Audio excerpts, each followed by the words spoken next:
Selamat datang di channel Pemuja Malam. Jangan lupa like, share, and subscribe ya. Terima kasih.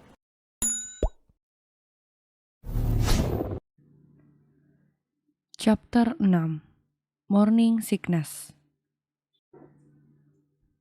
Bara terus memuntahkan isi perutnya sejak tadi di kamar mandi. Akan tetapi tak ada yang ia muntahkan selain cairan bening yang membuat tenggorokannya terasa pahit. Keringat dingin sebesar jagung membasahi pelipisnya. Ia benar-benar tersiksa dengan rasa tak nyaman yang ia rasakan pagi ini. Bara memutuskan untuk mandi. Guyuran air dingin mungkin akan membuatnya lebih baik dan lebih segar. Pria itu menuangkan sedikit sampo miliknya ke atas telapak tangan. Aroma yang biasa ia kenakan dan menjadi aroma kesukaannya, tiba-tiba tercium sangat menyengat. Lelaki itu tak kuasa menahan gejolak dari dalam perutnya lagi. Di bawah guyuran air shower dengan satu tangan yang menahan dinding, Bara kembali memuntahkan isi perutnya lagi. Bara terus mencoba mengeluarkan, namun lagi-lagi hanya cairan bening pahit saja yang keluar dari tenggorokannya. Apa aku terkena malaria? Pikir Bara. Bara langsung menyudahi mandinya yang pasti tak bersih itu. Kamar mandi mendadak menjadi tak sedap di penciumannya. Keluar dari kamar mandi lalu berganti pakaian. Bara langsung menuju lantai bawah. Perutnya sangat lapar. Bara menghampiri Jelita yang sedang berkutat dengan panci penggorengan. Tanpa bertanya, Bara sudah tahu jika mamanya saat ini sedang menggoreng tempe di tepung. Kamu sakit, Nak. Wajahmu pucat sekali. Tanya Jelita khawatir. Mata yang sayu serta wajah tak bercahaya. Dengan langkah kaki yang sempoyongan, Jelita langsung menangkap tubuh Bara yang tampak oleng, seakan ingin jatuh ke lantai. Ada apa denganmu, Bara? Jika kamu sakit, seharusnya kamu di kamar saja. Nanti Mama suruh Bibi antar makananmu ke kamar. Jelita memapah putranya untuk duduk di depan meja makan. Sedangkan penggorengannya sudah diambil alih oleh Sumi. Aku tidak tahu, Mah. Kepalaku terasa berat dan pusing. Jawab Bara lirih. Jelita meletakkan punggung tangannya ke dahi dan ujung leher dekat dagu. Mengecek suhu tubuh putranya yang ternyata tidak hangat maupun panas. Tidak demam, bisa jadi kamu masuk angin. Ini pasti karena sering pulang malam dan telat makan, ujar Jelita. Sudah, sekarang kamu makan dulu, biar bisa minum obat dan cepat sembuh. Jelita mencentongkan nasi goreng seafood yang menjadi kesukaannya. Aromanya yang tadi samar-samar kini tercium begitu kuat. Karena Jelita meletakkan nasi goreng yang ia ambil ke dalam piring dan meletakkan tepat di hadapan putranya. Segala hal mengenai menu seafood yang Bara suka kini justru membuatnya mual kembali. Bara menutup mulutnya dan kembali ke wastafel untuk memuntahkan kembali isi perutnya. Tapi tak ada apapun yang bisa keluar. Kamu kenapa, Bara? Tanya Jelita dari meja makan. Ia cukup kaget dengan kondisi putranya yang sangat mirip dengan apa yang ia rasakan dulu. 2 kali Jelita merasakan fase itu. Tentu saja ia paham betul. Tapi yang menjadi pikirannya saat ini, mana mungkin jika anaknya, karena Bara laki-laki. Bara kembali ke tempat duduknya semula dengan tubuh yang kini terasa lemas sekali. Ia juga meminta orang untuk memberesi menu makanan yang ada di atas meja. Bih, telepon dokter keluarga, cepat, titah Jelita. Pelayan yang lebih muda berjalan dengan cepat ke arah telepon rumah dan menelpon dokter yang dimaksud, sedangkan Bisumi dan Jelita membantu Bara untuk kembali ke kamarnya. Setelah beberapa saat, dokter yang ditunggu pun akhirnya tiba. Lelaki bermata cipit di balik kacamata tebal itu memeriksa Bara dengan cermat. Ruangan berdinding dominan abu-abu itu tampak sunyi senyap seketika. Jelita yang berdiri di dekat nakas menunggu dengan cemas hasil pemeriksaan anaknya. Gavin yang ingin pergi menemani Gisela periksa kandungan lewat depan kamar Bara. Gavin memperhatikan Dr. Steve memeriksa Bara. Gavin melepaskan gandengan tangan Giselle, masuk ke dalam kamar yang pintunya terbuka lebar itu. Ada apa dengan Bara, mah? Dia sakit apa? Gavin mendekat, berdiri di sebelah mamanya, lalu melemparkan pandangan matanya memandang wajah Bara yang tampak pucat dan terbaring tak berdaya di atas ranjang. Gisela hanya menunggu dengan kesal di depan pintu kamar. Ia tak berani masuk karena takut dengan Bara yang tampak membencinya. Mama nggak tahu beberapa hari ini Bara muntah-muntah terus dan kurang nafsu makan. Jelas jelita. Dokter Steve menyimpan stetoskop yang melingkar di lehernya. Bagaimana hasilnya? Cecar jelita langsung. Putra sulungnya itu hampir bisa dikatakan tak pernah sakit. Untuk saat ini hasil pemeriksaan saya tak ada masalah. Bara tidak apa-apa. Ia juga tidak keracunan makanan atau sebagainya. Jawab Steve. Ia juga cukup bingung dengan kondisi Bara berdasarkan apa yang pria itu keluhkan.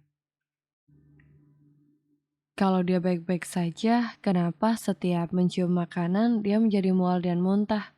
Seperti orang ngidam begitu? Ujar Jelita masih belum puas dengan jawaban Steve.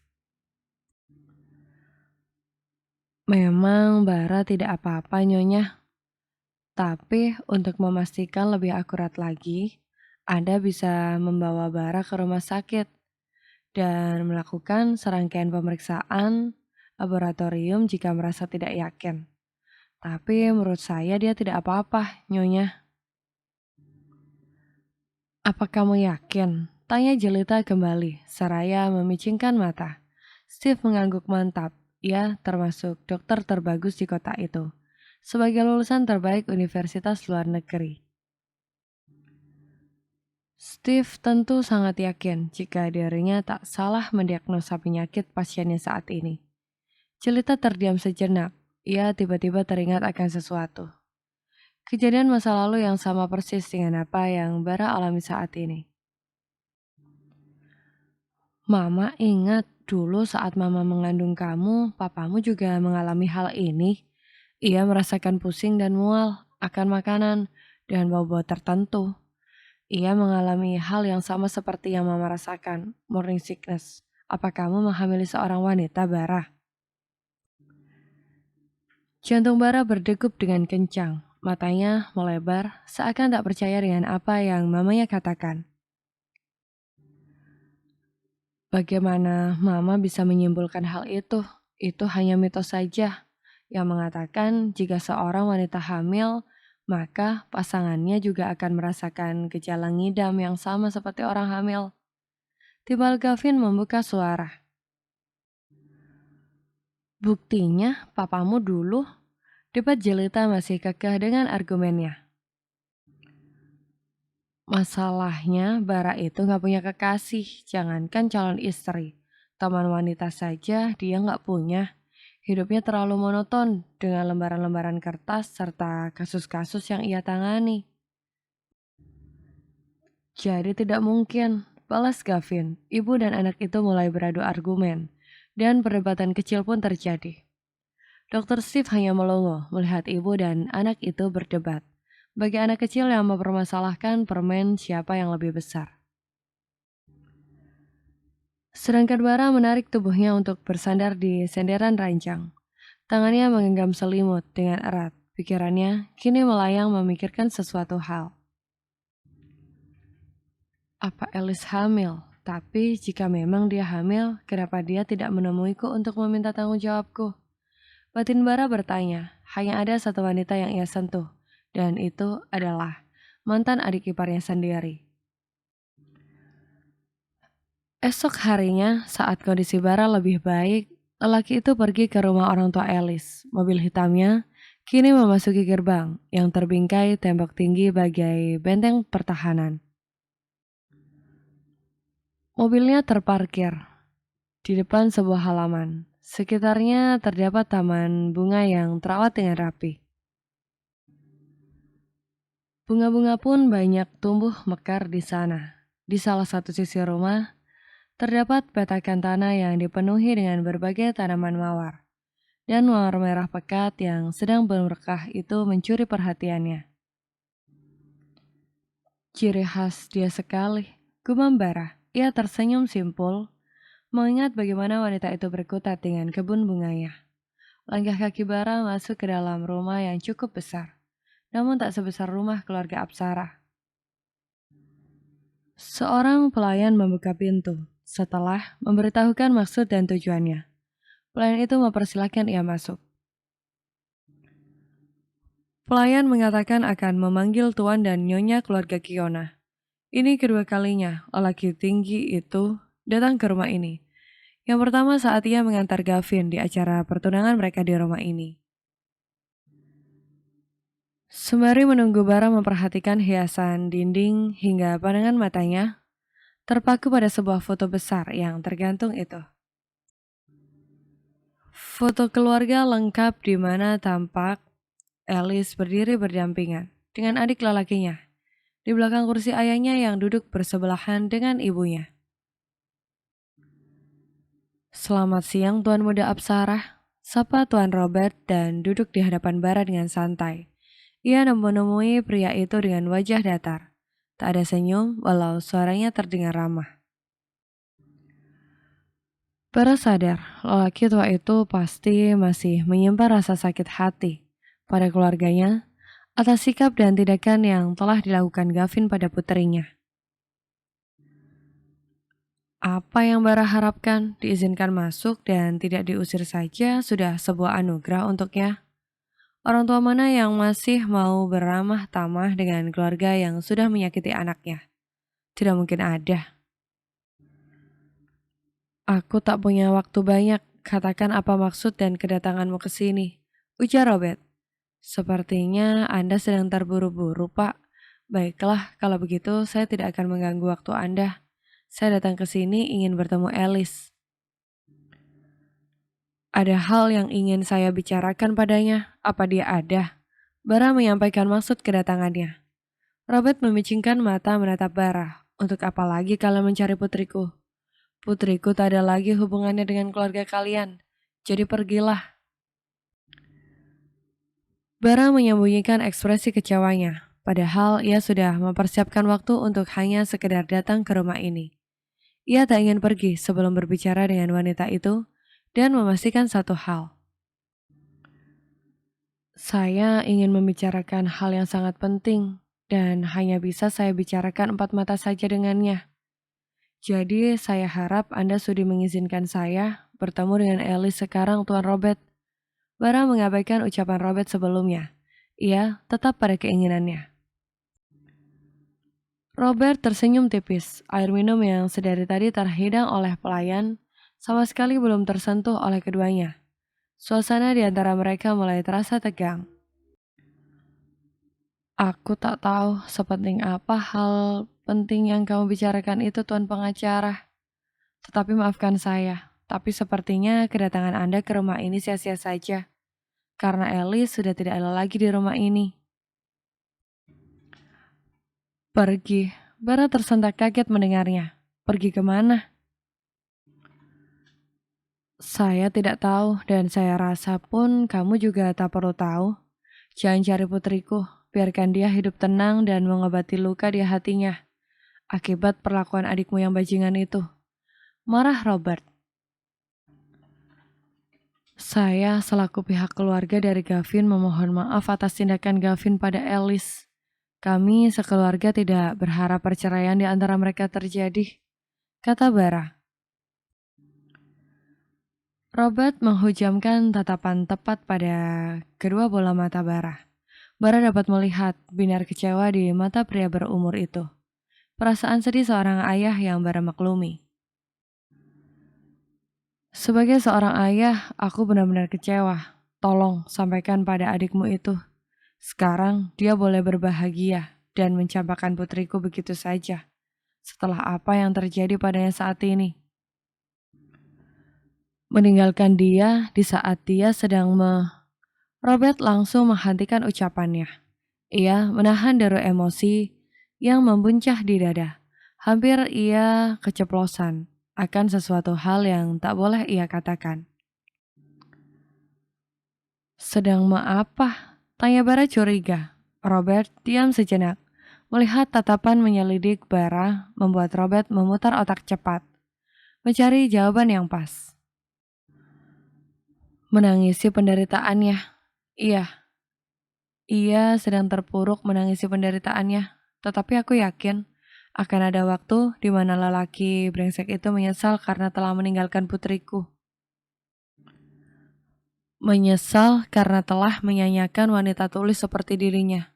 Putriku sempurna, hanya kalian saja yang tidak menyadari kesempurnaan yang ia miliki.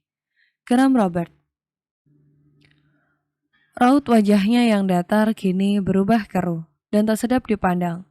Pria tua itu beranjak dari duduknya, meninggalkan Bara yang masih ingin bertanya tentang keadaan putrinya. Tunggu dulu Tuan Robert, Anda belum mengatakan pada saya di mana Alice. Teriak Bara pada Robert yang kembali menaiki tangga. Ia menyuruh pelayan untuk mengantar Bara keluar rumah. Pria tua itu memilih untuk menghindar. Berdebat dengan pengacara itu hanya akan membuat ia tak mampu menutup mulut lebih lama. Robert sudah berjanji pada putrinya, ia tak ingin putrinya kembali menderita. Jika kembali berhubungan dengan keluarga Apsara. Mendapat penolakan dari keluarga Alice, Bara memilih untuk pergi dari rumah itu. Awalnya, aku ingin berbicara baik-baik secara empat mata padamu, sebagai pria yang ingin bertanggung jawab. Tapi nyatanya, kamu lebih memilih untuk pergi menjauh dari semuanya. Ujar Bara bermonolog seorang diri di dalam mobil. Ia melajukan mobilnya membelah jalanan kota. Bara memasang earphone di telinga, menelpon seseorang yang sangat bisa ia andalkan. Hingga panggilan kedua sambungan itu pun terangkat oleh orang yang berada di seberang sana. Halo bos, apa ada perintah? Sambut suara bass yang terdengar serak di seberang telepon. Tentu, aku ingin kamu memeriksa keberadaan seorang wanita. Cari tahu di mana keberadaan wanita itu sekarang. Tita Bara tegas, matanya tetap fokus memandang jalan raya yang ia lewati. Siapa orangnya bos? Balas suara bass itu lagi. Pria itu adalah seorang detektif swasta yang menjadi bawahan setia Bara. Tak hanya mencari informasi yang dibutuhkan tuannya, pria itu juga tak segan-segan menyingkirkan siapa saja yang mengganggu kenyamanan tuannya itu. Seperti anjing pemburu yang tunduk di genggaman Bara, mantan istri Gavin. Wanita gendut itu, bos, tanya pria itu terdengar tak percaya. Ia pikir Bara akan memintanya mencari informasi tentang wanita cantik dan seksi. Namun ternyata janda gendut yang pernah disia-siakan oleh adiknya sendiri. Jaga ucapanmu, jangan banyak tanya, dan kerjakan perintahku. Kabari aku secepatnya. Aku mau malam ini informasinya sudah dikirimkan padaku. Bara mematikan sambungan teleponnya sepihak tanpa menunggu balasan dari lawan bicara. Bara tak mengerti kenapa ada rasa bingung dan panik di hatinya. Mendengar kepergian Alice tanpa kabar seperti ini. Ia pikir wanita itu pulang untuk berkumpul dengan keluarganya di masa-masa sulitnya ini. Namun nyatanya wanita itu justru menghilang. Bara membelokkan setir mobilnya memasuki kawasan gedung tinggi yang menjadi tempatnya bekerja. Ada beberapa kasus yang harus ia tangani, bahan-bahan untuk sidang besok. Bara berharap kondisi fisiknya besok bisa diajak kompromi. Jangan sampai ia mabuk dan mual lagi seperti pagi ini. Rasa ini benar-benar menyiksa. Bersambung.